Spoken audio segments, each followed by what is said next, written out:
the big message that one sees is the change of guard. Something that BJP has been doing in Gujarat from very early on. If you look at it, barring Mr. Narendra Modi, no other chief minister completed his or her term in Gujarat. So this is a practice with BJP before every election where they sense any kind of trouble, they change the chief minister, maybe Keshubai Patel or Anandi Patel or Vijay Rupani. So yes, they have changed guard.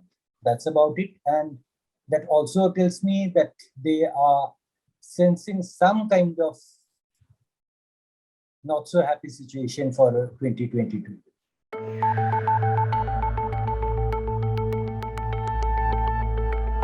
Traditionally, BJP structure, or if I call it the winning structure, always had at least one Patel at the helm. So this was for the first time that we had no Patidar at all, with Rupani as the chief minister and Patil as the state president. So now that balance is restored, number one. Number two, there were clamors by the community that somebody from the Patidar community has to be the chief minister, and we have seen what the wrath of the Patidar can do in 2017 elections. So it was imperative that they will get somebody from the community in one of the propositions. So this had to happen.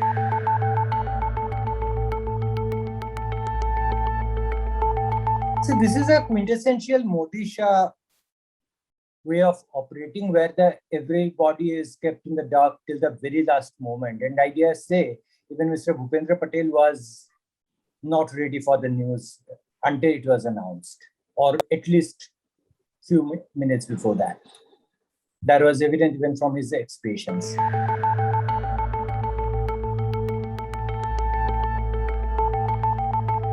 If you look at Surat, another hub of diamond industry, where largely the money is. Now, BJP had a wonderful victory in the last civic election, but what we saw is the opposition space is completely taken over by the Aam Aadmi Party. And that is thanks to the Patidar voters, number one. Number two, we are also seeing some of the capitalists in the state, the Patidar capitalists, moving away to Aam Aadmi Party. Recently, we also saw the BJP district president in Amreli, in Saurashtra, joining Aam Aadmi Party, again a Patidar, Aliva Patidar. So definitely one sees that there is an option emerging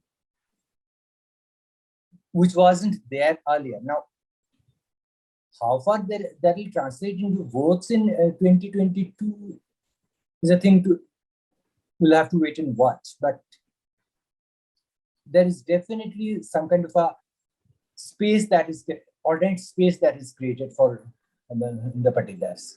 And this is something that BJP seriously needs to be worried of.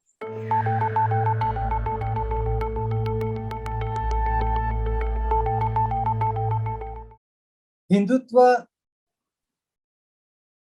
BJP has been trying to cash on Hindutva since a very, very long time. But now it's again becoming all the more interesting because Aam Aadmi Party is going on the same way. Exactly on the same way, I dare say. Last week, temple was demolished in Surat.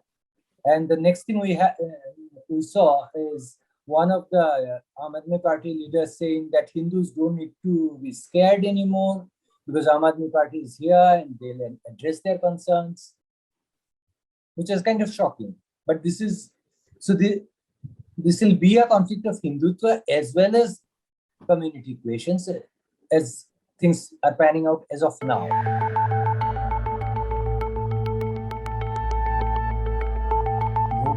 Bhupendra Patel definitely came as a surprise, number one.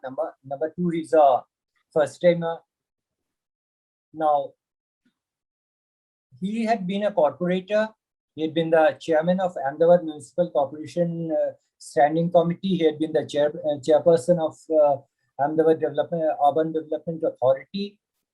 Now that was a political appointment, and he had been so far free of any controversy whatsoever. Number one. Number two, his rise in party is largely due to Anandiben Patel. But now that he is the MLA of Ghatlodia, which forms a part of Gandhinagar Lok Sabha constituency, he has done quite a bit of work during the pandemic. And this is, mind you, this is one of the important Patidar-dominated constituencies. Given that, one really did not expect him to come up. So we'll have to wait and watch how things move from here on.